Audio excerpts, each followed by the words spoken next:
Hello, నేను శేషరావు. భారత ప్రధానమంత్రి నరేంద్ర మోడీ గారు మంచి వ్యాపారి. ఈ మాట నేను కాదు అంటుంది అమెరికా అధ్యక్షుడు ట్రంప్. ఇటీవల కాలంలో నరేంద్ర మోడీ గారు వెళ్ళి భేటీ అయినటువంటి సందర్భంగా వ్యాఖ్యానించినటువంటి అంశం. ఇప్పుడు దాన్ని మనం కనుక లండన్లో ఉన్నటువంటి బంగారానికి అన్వయింపజేస్తే కరెక్ట్ ఏమో అనిపిస్తుంది. ఎప్పటి నుంచో లండన్లో దాచినటువంటి బంగారాన్ని హడావుడిగా ఇప్పుడు ప్రత్యేకమైనటువంటి విమానంలో 100 టన్నులు తీసుకొస్తున్నారు నరేంద్ర మోడీ గారు. ఇంత ఎమర్జెన్సీగా తీసుకురావాల్సినటువంటి అవసరం ఏంటి? ఎప్పటి నుంచో దాచిపెట్టినటువంటి బంగారాన్ని అనేటువంటి సందేహం కూడా మీకు రావచ్చు. ప్రపంచవ్యాప్తంగా నెలకొన్నటువంటి ప్రస్తుత పరిస్థితుల్లో దాచుకున్నటువంటి బంగారాన్ని భద్రంగా తీసుకొచ్చేటువంటి కార్యక్రమానికి నరేంద్ర మోడీ గారు శ్రీకారం చుట్టారు అనేది ఆర్థిక నిపుణులు చెప్తున్నటువంటి మాట. సుమారుగా 324 టన్నుల బంగారం విదేశాల్లో భారతదేశానికి సంబంధించినటువంటిది ఉంది. ఆయా దేశాల్లో పెట్టినటువంటి బంగారాన్ని ఇప్పుడు హడావుడిగా తీసుకొస్తున్నారు నరేంద్ర మోడీ గారు. దీనికి కారణం లేకపోలేదు, చాలా సీరియస్ ఇష్యూస్ అయితే ఉన్నాయి. మరి ఇంత హడావుడిగా తీసుకొస్తున్నారు అని అంటే భారత ఆర్థిక వ్యవస్థ ఏమైనా కుదుపులకు లోనైన అవకాశం ఉందా భవిష్యత్తులో అనేటువంటి సందేహాలు ఉన్నాయి. అలాగే అంతర్జాతీయంగా ఏర్పడినటువంటి పరిణామాల దృష్ట్యా ఆ బంగారాన్ని తీసుకొస్తున్నారా హడావుడిగా అనేటువంటి సందేహం కూడా ఉంది. సో ఎందుకు ఇప్పుడు ఆ 100 టన్నుల బంగారాన్ని అర్జెంటుగా తీసుకొస్తున్నారు లండన్ నుంచి అనే దాని మీద మనం విశ్లేషణ చేసుకునేటువంటి ప్రయత్నం చేద్దాం. ప్రత్యేకమైనటువంటి విమానం కార్గోలో 100 టన్నుల బంగారాన్ని ఇండియాకి తీసుకొస్తున్నారు. 2009 తర్వాత ఇప్పుడు మళ్ళీ విదేశాల నుంచి బంగారం తీసుకురావటం. 91లో ఒకసారి మనం బంగారాన్ని అమ్మేశాం. భారత ఆర్థిక వ్యవస్థ చిన్నాభిన్నమైనటువంటి సందర్భంగా మళ్ళీ 2009లో మళ్ళీ బంగారాన్ని IMF నుంచి కొనుగోలు చేశాం. సో విదేశాల నుంచి బంగారాన్ని ఇప్పుడు అర్జెంటుగా తీసుకొస్తున్నటువంటి క్రమంలో విశ్లేషణ చేసుకునేటువంటి ప్రయత్నం చేద్దాం. ఎందుకు నరేంద్ర మోడీ గారు ఇప్పుడు ఆ 100 టన్నుల బంగారాన్ని తీసుకొస్తున్నారు అనేది, అలాగే భారత ఆర్థిక వ్యవస్థ పరిస్థితి ఏంటి, బంగారం ధరల వ్యవహారం ఏ విధంగా ఉండబోతుంది భవిష్యత్తులో అనే దాని మీద విశ్లేషణ చేసుకుందాం. అసలు వాస్తవ డేటా మీ దగ్గర ఉంచేటువంటి ప్రయత్నం చేస్తాను. అసలు ఏంటి మన బంగారం ఏంటి, విదేశాల్లో ఉండడం ఏంటి అనేది. ప్రత్యేక విమానంలో 100 టన్నుల బంగారాన్ని లండన్ బ్యాంక్ నుంచి తీసుకొస్తున్నారు. ఇక దీన్ని ఎక్కడ స్టోర్ చేస్తారు? దాన్ని నాగపూర్, ముంబై RBI బ్రాంచుల్లో ఈ బంగారాన్ని నిల్వ చేయబోతున్నారు. దీన్ని అమ్మడానికి కాదు అని చెప్పి భారత ప్రభుత్వం ప్రస్తుతానికైతే చెప్తోంది. 2009 తర్వాత విదేశాల నుంచి అర్జెంటుగా బంగారాన్ని తీసుకురావడం అనేది ఇదే ఫస్ట్ టైం.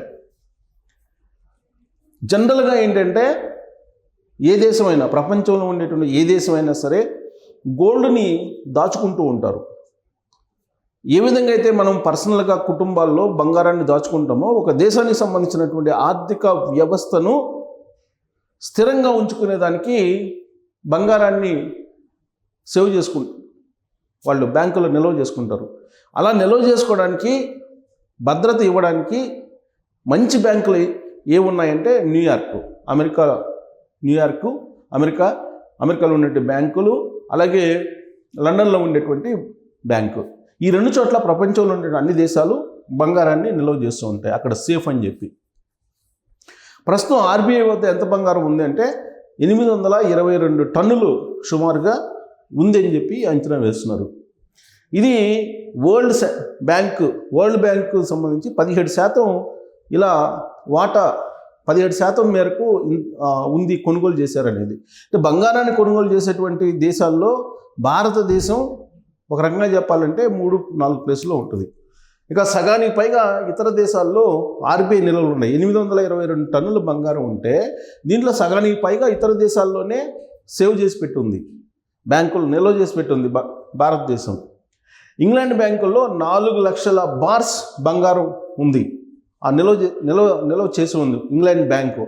ఆ ఇంగ్లాండ్ బ్యాంకులో అత్యంత ఎక్కువగా ఇతర దేశాల నుంచి వచ్చి అక్కడ నిల్వ చేస్తూ ఉంటారు. దానికి కారణం ఏంటంటే సేఫ్ సైడ్ ప్లస్ అక్కడ లిక్విడ్ చేసుకోవచ్చు. అమౌంట్ ఇమీడియట్గా బంగారాన్ని అమ్ముకొని లిక్విడ్ చేసుకునేటువంటి వెసులుబాటు లండన్లో ఉంది. అందుకే అక్కడ నిల్వ చేస్తుంటారు. న్యూయార్క్లో కూడా అందుకే నిల్వ చేస్తుంటారు. 1991లో అప్పట్లో ఆర్థిక సంక్షోభం ఏర్పడినప్పుడు 200 టన్నుల బంగారాన్ని అమ్మారు. అంతా బాగున్నప్పుడు రష్యా దగ్గర ఉక్రెయిన్ బంగారాన్ని సేవ్ చేసి పెట్టింది. ఇప్పుడు యుద్ధం జరుగుతుంది ఆ రెండు దేశాల మధ్య. అందుకని ఉక్రెయిన్ బంగారాన్ని ఇవ్వకుండా రష్యా సీజ్ చేసేసింది. సో దీంతో యుద్ధ పరిణామాలు నెలకొన్నట్టు క్రమంలో నరేంద్ర మోడీ గారు ఇప్పుడు జాగ్రత్త పడుతున్నారు. $300 బిలియన్ బంగారం ఉక్రెయిన్ది అయిపోయింది. రష్యా ఇవ్వట్లేదు, ఇప్పుడు యుద్ధం జరుగుతుంది కాబట్టి ఆ రెండు దేశాల మధ్య. అలాగే ఆఫ్ఘనిస్తాన్ బంగారం అమెరికా దగ్గర ఉంది. ఆఫ్ఘనిస్తాన్లో మనకు తాలిబాన్లకు సంబంధించినటువంటి పరిపాలన జరుగుతుంది. దాంతో యుఎస్ ఆఫ్ఘనిస్తాన్కి సంబంధించిన బంగారం ఇవ్వలేదు. అమెరికా చేతిలో $7 బిలియన్ విలువైనటువంటి బంగారాన్ని ఆఫ్ఘనిస్తాన్ నష్టపోయింది, తీసుకోలేకపోతుంది ఇప్పటికి కూడా.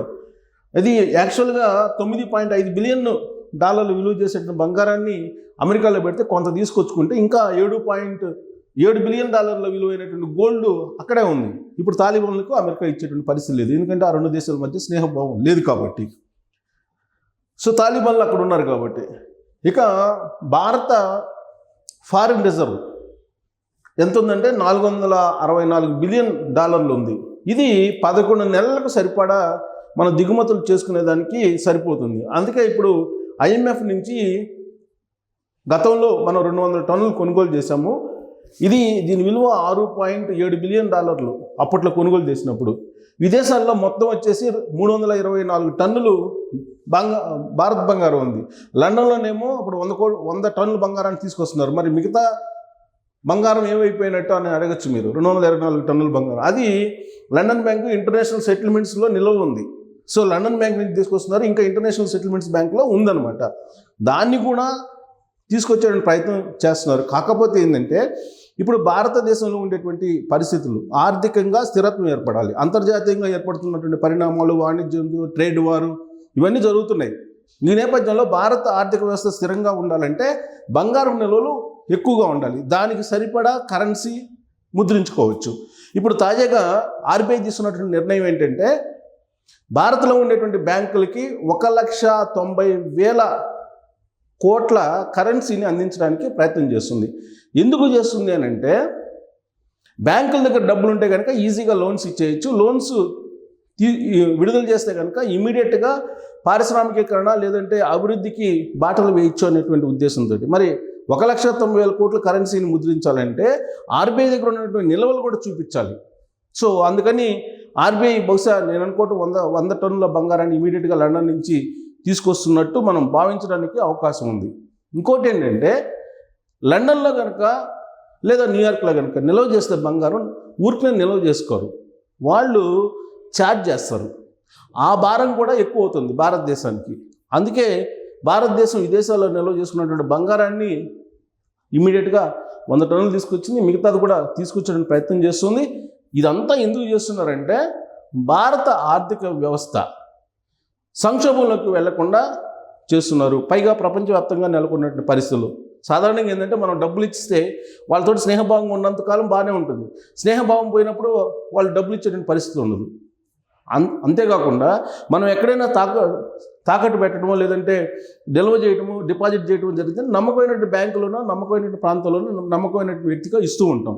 అలాగే లండన్, న్యూయార్క్ రెండు నమ్మకమైనటువంటి, అందుకే అక్కడ నిల్వ చేస్తుంటారు. ఇప్పుడు పరిస్థితులు మారిపోతున్నాయి కాబట్టి ఒక దేశానికి ఆంక్షలు అనేవి వస్తున్నాయి కాబట్టి ఎటువైపు నుంచి ఎటువైపు అంతర్జాతీయంగా పరిణామాలు సంభవిస్తాయో తెలియదు. అందుకే వీళ్ళంత వరకు మన బంగారాన్ని మనం తీసుకొచ్చుకునేటువంటి ప్రయత్నం చేస్తూ ఉంది కేంద్ర ప్రభుత్వం. దాంట్లో నరేంద్ర మోడీ గారు ఒక మంచి వ్యాపారిగా ఆయన వ్యవహరిస్తున్నారు. అందుకే ఇప్పుడు 100 టన్నుల బంగారాన్ని ఇమీడియట్గా తీసుకొస్తున్నారు అనే ఒక అభిప్రాయాన్ని కొంతమంది ఆర్థిక నిపుణులు వ్యక్తం చేస్తున్నారు. మరొక కోణం ఏంటంటే ఆర్థిక సంక్షోభంలోకి భారతదేశం వెళుతుంది, అందుకే దాన్ని గట్టెక్కించేందుకే అర్జెంటుగా ఈ బంగారాన్ని తీసుకొస్తున్నారు అని చెప్పి తెలుస్తుంది. కొంతమంది ఏంటంటే ఇంకొంతమంది బంగారం రేటు విపరీతంగా పెరిగిపోతుంది, దాన్ని తగ్గించేందుకు ఆయన విదేశాల్లో ఉన్నటువంటి మన బంగారాన్ని తీసుకొస్తున్నారు అనేది. మరి నిజంగా విదేశాల నుంచి ఈ బంగారాన్ని తీసుకొస్తే భారత మార్కెట్లో బంగారం రేటు తగ్గేటువంటి అవకాశం ఉందా? దీని మీద మీ అభిప్రాయాన్ని తెలియజేయచ్చు. అలాగే మోడీ గారు ఇప్పుడు అర్జెంటుగా 100 టన్నుల బంగారాన్ని ఎందుకు తీసుకొస్తున్నారు? వారు వస్తుందనా లేదు కరెన్సీని ముద్రించాలనా, లేదు గోల్డ్ రేటు తగ్గించాలనా, ఏ కారణం మీకు అనిపిస్తుంది? దీని మీద మీ అభిప్రాయం తెలియజేయచ్చు. Thank you very much.